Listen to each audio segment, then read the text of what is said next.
In the last two videos, we explored how we can interact with the dwarves and try to get them to join us. In this video, we'll take the tried and tested Heroes of Might and Magic approach and just attack them. So here's the battle overview screen. Our troops on the left, the enemy troops on the right. So this is us, this is our army. As you can see from our selected hero army, that's what you would expect. Army led by a hero named Sam with 4 humans and 2 orcs. There's an estimated army strength that the game engine calculates. The neutral army consists of 4 dwarves. Now, where did they come from? So there are 3 types of armies in this game, compared to 2 types in the Heroes games. So in Heroes games, we have field armies and garrison armies. So a field army is the typical army with troops led by a hero, which can move across the map. And then the garrison army is troops, typically without a hero, that are left in the garrison somewhere at some map structure. So they can defend it, but they can't really do anything by themselves because they don't have a leader. So they just stay in that place until some field army collects them. Now, in this game, there's also what's known as a militia.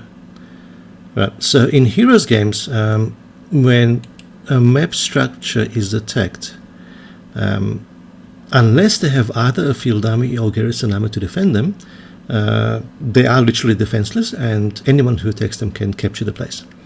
I wanted to make that a bit more difficult in this game, so I introduced the idea of militia, which is just units scrambled from the population in response to an attack. So these 4 dwarves you wouldn't see normally at the barracks until a time comes to defend them. So because we are taking the barracks, the 4 dwarves are scrambled together from the population, and basically they are there just for this battle, and then after the battle they disappear regardless of who wins. Right. Now, the army strength is 12. Okay, so this is a very simplistic calculation. All that the calculation does is it takes the tier of the unit and multiplies by the number of units. Now, dwarves are tier 2, so the total army strength is 12. It's the same on our side, so humans are also tier 2, while orcs are tier 1. So tier 1 is worth 1 point, and tier 2 is worth 3 points, so the total army strength is 14. Okay. Now, melee combat has not been implemented, and it won't be for the foreseeable future. It requires either an AI or for the player to control both sides of the fight, and they're both actually quite a lot of work. So that will have to wait. So for now, auto combat is really the only option available. So if we do auto combat, it resolves the entire battle. So we'll see that we lost 1 human, and dwarves lost, well, the entire militia was wiped out, so we ended up capturing the barracks. And if we accept the outcome, then basically now the barracks are ours and we lost 1 human. Now, how did the battle play out? We can see it in the logs over here. So this is where the battle begins. And the way it works is each turn 1 army takes the other. Because we are attacking, we get to go first, which is a significant advantage when it comes to auto combat. So our army goes first, and it deals damage equal to its estimated strength to the defending army. Or at least to 1 stack in the defending army. Now, because there is only 1 stack in the dwarf militia army, that's the only stack that takes the hit. So we do 14 damage to that dwarf stack. 1 dwarf is killed and 3 remain. If we just look at how these are defined, that's over here. So if we look at unit template creator, okay, so this is how humans are defined over here, and this is how dwarves are defined. The only attribute that's relevant for auto combat is the health.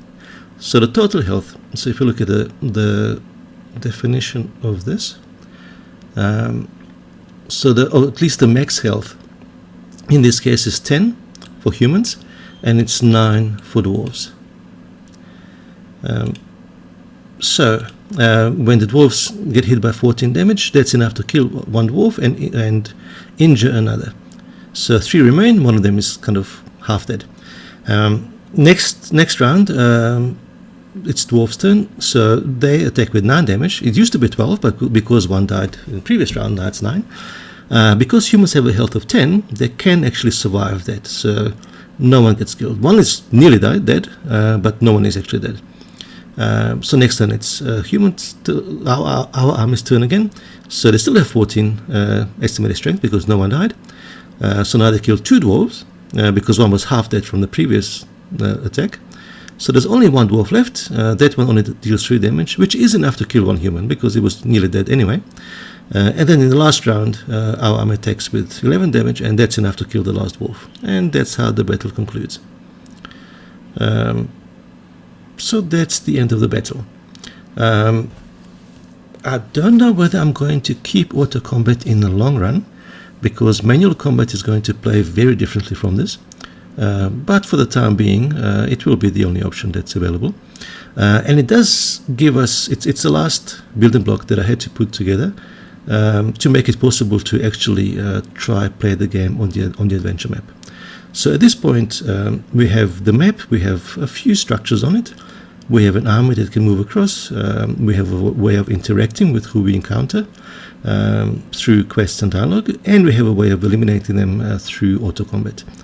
So the next step will be to put together maybe a proper map with more structures and more things to do on it, and start playing the game.